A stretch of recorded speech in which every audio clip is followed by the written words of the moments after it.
الرحیم نحمدہ ونصلی علی رسولہ الکریم اما بعد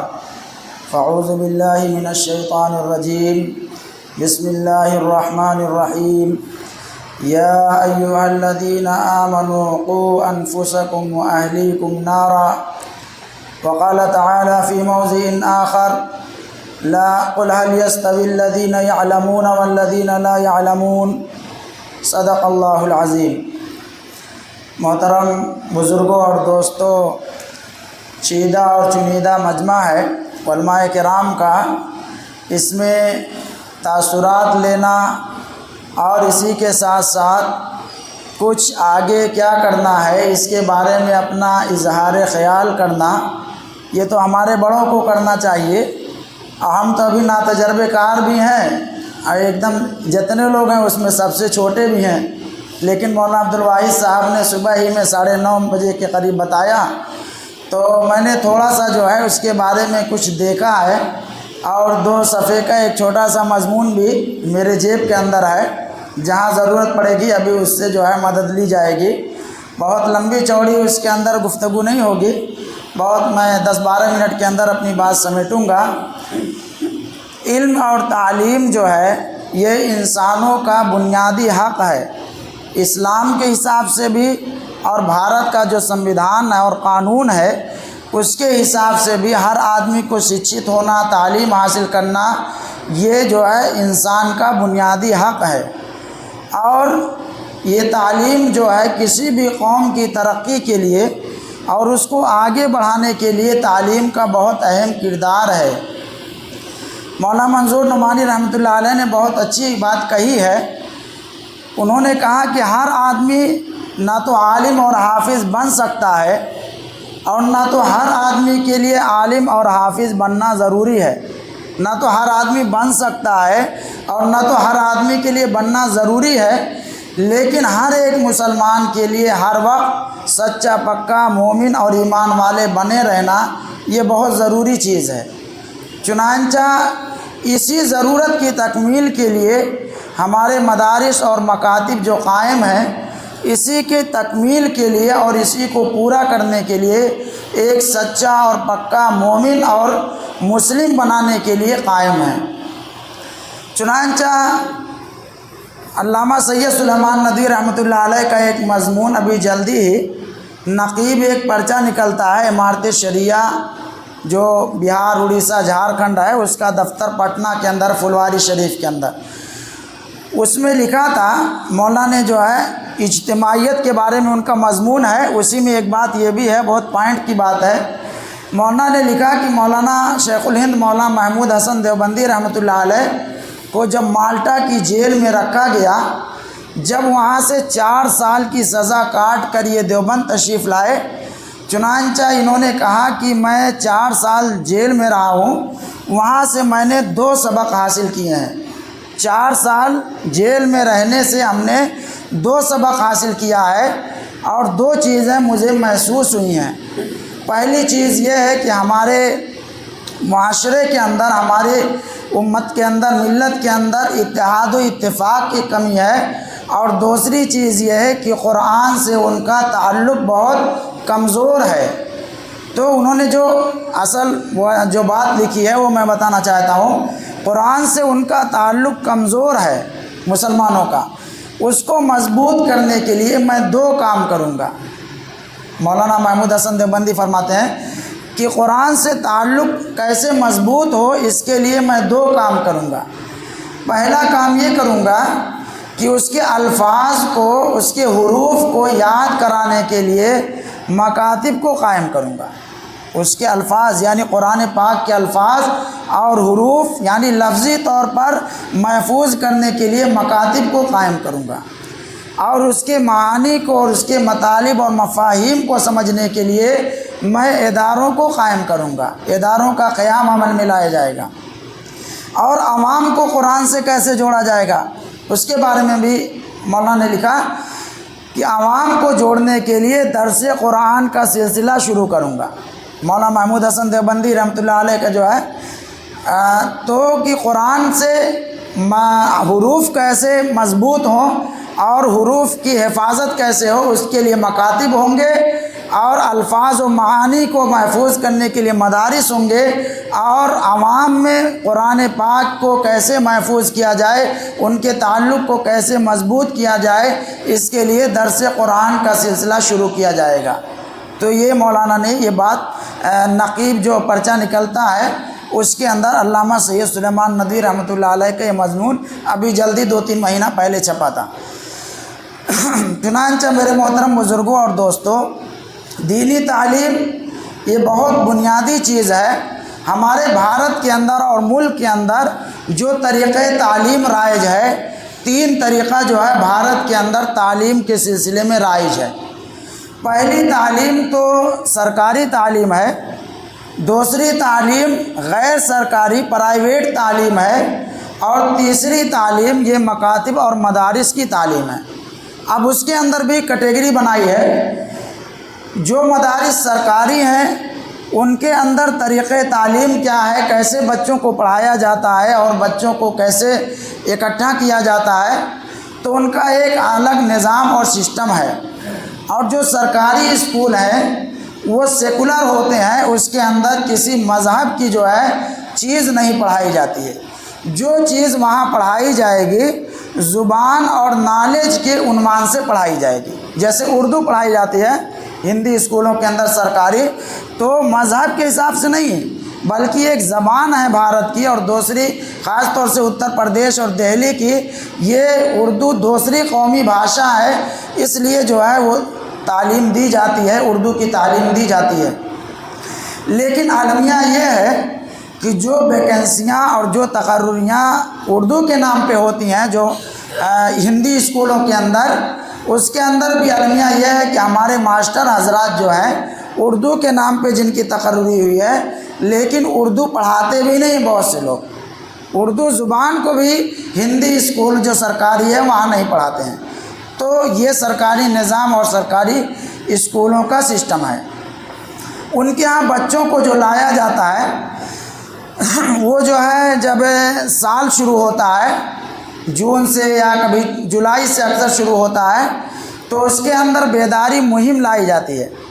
اور جاگرکتا مہم چلائی جاتی ہے، اور 15 دن ہوتا ہے، کبھی کبھی پکھواڑا ہوتا ہے، کبھی کبھی 10 دن کا ہوتا ہے، کبھی کبھی ہفتہ واری ہوتا ہے۔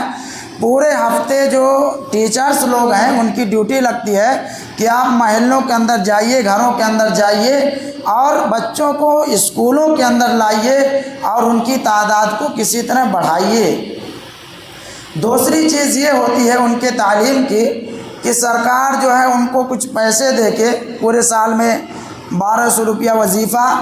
اور ڈریس آتا ہے اور مڈ ڈے میل جو دوپہر کا کھانا ہوتا ہے، یہ چیزیں سرکار دیتی ہے۔ چنانچہ یہ سب اتنی زیادہ لالچ اور لالی پاپ دکھانے کے باوجود بھی بہت کم ہے۔ پورے اتر پردیش میں 1 لاکھ سے زائد اسکول ہیں جس کے اندر پرائمری اسکول جس کے اندر 50 سے کم لڑکے ہیں۔ ابھی جو سروے کی رپورٹ آئی ہے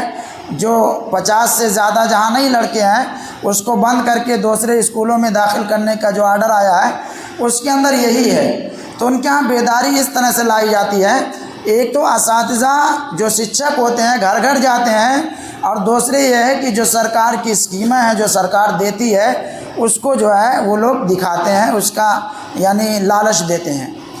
دوسرا جو طریقہ تعلیم اپنے بھارت کے اندر ہے وہ یہ ہے کہ غیر سرکاری اسکول۔ غیر سرکاری اسکول جو ہے اس کی 2 کیٹیگری ہے، اس کو 2 حصوں میں بانٹا گیا ہے۔ ایک وہ غیر سرکاری اسکول ہیں جن کو چلانے والی جو کمیٹی ہے منتظمہ وہ غیر مسلموں کی ہوتی ہے، غیر مسلم ہی اس کا پربندھک منیجر جو بھی ہے سب وہی ہوگا اور وہی لوگ اس کو دیکھتے ہیں۔ دوسرا جو اپنے بھارت کے اندر غیر سرکاری اسکول ہے اس میں کچھ اسکول ایسے ہیں جس کی کمیٹی اور منتظمہ کمیٹی مسلمان کی ہوتی ہے، مسلمان اسکول کھولتا ہے، اس کے اندر جو ممبران ہوتے ہیں وہ سب مسلم ہی ہوتے ہیں۔ تو جو غیر مسلموں کے یہاں یہ ہے اس کے اندر تو اردو تعلیم یا قرآن پاک کی تعلیم کا کوئی ایسا جو ہے رواج نہیں ہے، لیکن جو ہمارے غیر سرکاری اسکول مسلمان کھولتے ہیں اس کے اندر وہ عربی پڑھاتے ہیں، اردو کے نام پر، دعاؤں کے نام پر لوگوں کو اکٹھا کرتے ہیں۔ حالانکہ اس طرح کی تعلیم نہیں دی جاتی ہے جو اپنے مکاتب کے اندر دعا یا قرآن پاک سکھائی جاتی ہے، لیکن پھر بھی عربی اور اردو کے نام پر وہ لوگ بچوں کو اکٹھا کرتے ہیں اور گارجین کو جو ہے بیدار کرتے ہیں۔ تیسرا جو طریقہ تعلیم اپنے بھارت کے اندر ہے وہ مدارس اور مکاتب کا نظام ہے۔ مکاتب اور مدارس کا نظام یہ اللہ تعالیٰ کے توکل اور بھروسے پر چلتا ہے، اور اس کے اندر لوگوں کی نہ تو بہت زیادہ بیداری ہوتی ہے اساتذہ کی، اور نہ ہی ہمارے گارجین حضرات کی، اس لیے سب من موجی اس کے اندر ہوتا ہے۔ من موجی اس لیے ہوتا ہے کہ جو ہمارے گارجین حضرات ہیں ان کو صرف اپنا بوجھ ہلکا کرنے کے لیے بچے کو مکتب میں بھیجنا ہوتا ہے۔ جب وہاں سے جس طریقے سے ادھر کا یعنی ایکشن ہوتا ہے اسی طریقے سے ہم لوگوں کا بھی ری ایکشن ہوتا ہے کہ جب دماغیں چاٹنے آئے ہیں صرف گھر کا بوجھ ہلکا کرنے، ماؤں کو آرام پہنچانے کے لیے، تو ہم ہی کتنا محنت کر دیں گے جب ان کی نیت یہی ہے کہ جائے کوئی حافظ جی کا 4 گھنٹہ دماغ چاٹو، تو وہی ہم لوگوں کا ری ایکشن ہو جاتا ہے، ایکشن کا ری ایکشن۔ تو یہ چیز ہے۔ تو سب سے پہلی بات یہ ہے کہ مکاتب کے اندر، اور حالانکہ مکاتب کی تعلیم ایسی بنیادی ہے کہ آدمی نماز کے اندر جتنی چیزیں پڑھتا ہے سب مکتب کی یاد کی ہوئی ہیں۔ ثنا پڑھتے ہیں وہ بھی مکتب میں پڑھا ہوا ہے، طاؤس، تسمیہ، سورہ فاتحہ، علم ترا سب مکتب کی پڑھی ہوئی چیزیں ہیں، درود شریف، دعائے قنوت، دعائے معصورہ سب مکتب میں یاد کیا گیا ہے۔ آگے اور ہم حافظ ہو جاتے ہیں، عالم ہو جاتے ہیں، اس کے معانی اور مفاہیم مخارج کو سمجھتے ہیں، لیکن یاد تو مکتب کی ہوئی چیزیں ہوتی ہیں۔ اس لیے جو ہے مکاتب کی بہت اہمیت ہے اور بہت بنیادی ضرورت ہے۔ مولانا علی میاں صاحب رحمۃ اللہ علیہ کا جب یعنی وفات کا قریب ہوا وقت 1999 سے پہلے، 1999 سے پہلے میں ایک بار گیا تھا کرہی مدرسے کے اندر۔ مولانا مطیع اللہ صاحب وہاں کے بہت بڑے استاذ ہیں، بنکے گاؤں کے رہنے والے ہیں۔ انہوں نے بتایا کہ مولانا جو ہے دینی تعلیمی کونسل کے سلسلے میں اپنے سنت کبیر نگر کے اندر بھی آئے تھے اور کرہی مدرسے کے اندر گئے تھے۔ وہاں کا جو کمرہ ہے جس پہ مولانا بیٹھے تھے اس کو بھی وہ تخت آج بھی یادگار کے طور پر کرہی مدرسے کے اندر موجود ہے کہ مولانا آئے تھے اسی بیڈ پر اور اسی تخت پر آرام کیے تھے، وہ دکھانے لگے وہ تخت۔ تو مولانا آخری عمر میں اتنا زیادہ پریشان تھے اور بارہا اپنی تقریروں میں کہتے تھے کہ ہم کو مدارس سے زیادہ مکاتب پر محنت کرنا چاہیے۔ مدارس جو ہے مدارس سے زیادہ مکاتب پر، کیونکہ مکاتب یہ ایمان کو محفوظ کرتے ہیں، مکاتب یہ ہمارے ایمان کو محفوظ کرتے ہیں۔ چنانچہ مکاتب کے اندر اور مدارس کے اندر کیسے لوگوں کو جوڑا جائے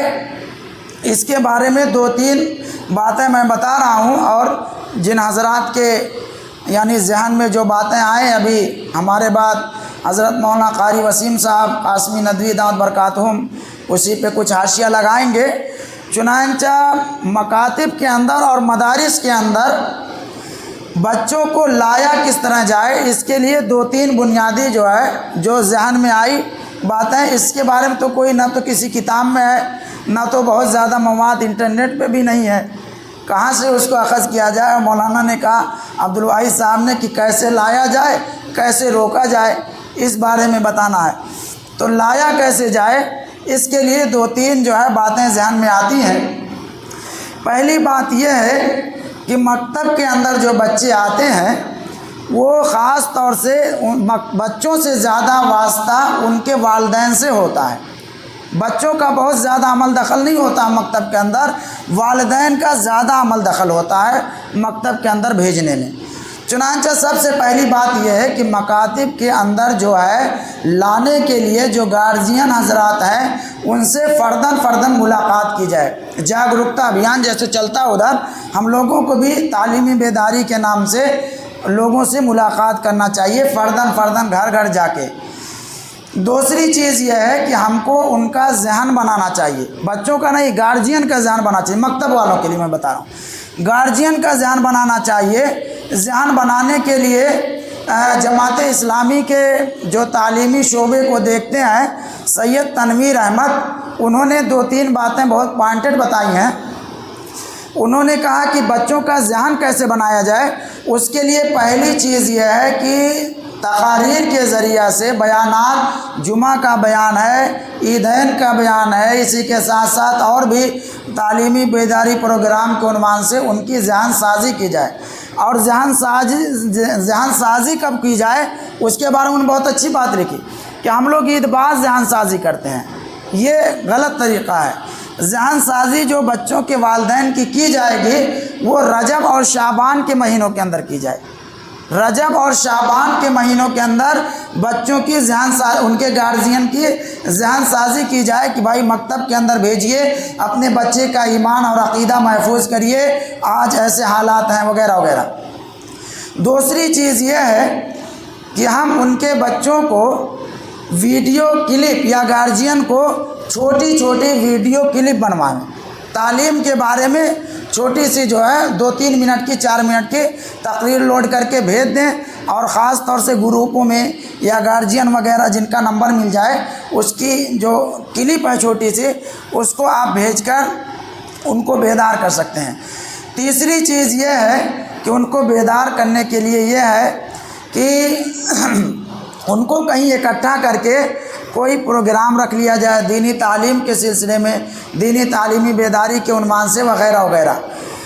اور اسی کے ساتھ ساتھ بچوں کو جب داخلہ کیا جائے، ان کا عید بعد ایڈمیشن کروایا جائے، تو اسی کے ساتھ ساتھ کوئی پمفلٹ چھپوا لیا جائے جس کے اندر عہد نامہ لیا جائے کہ بھائی آپ کا بچہ مکتب میں تو آ رہا ہے لیکن بیچ راستے میں دھوکہ نہ دے کہ تھوڑا سا ABCD APPL ایپل جان لیا تو دوسرے ہندی اسکولوں میں چلا گیا، بلکہ ہمارا ساتھ دے اور 5 تک یہ پڑھے اور پوری سال پڑھے۔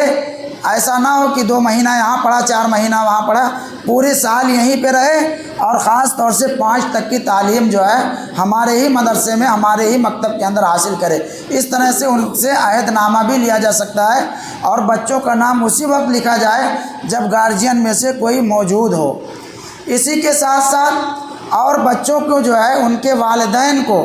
بچوں کو اور ان کے والدین کو، بچوں سے زیادہ ان کے والدین کو جو ہے ہم دینی لائن سے اور دینی مسجد سے اور مدرسوں سے قریب کرنے کے لیے کبھی کبھی بچوں کا پروگرام رکھیں۔ جیسے جو 3 قومی تیوہار ہوتے ہیں، قومی پروگرام ہوتے ہیں بھارت کے اندر، 26 جنوری ہے، 15 اگست ہے، 2 اکتوبر ہے، ان موقعوں پر چھوٹی چھوٹی تقریب رکھیں، وہاں بچوں سے کچھ پڑھوا دیا جائے، ان کی حوصلہ افزائی کر دی جائے اور ان میں کچھ انعامات تقسیم کیے جائیں، تو اس طرح سے بچے رکیں گے۔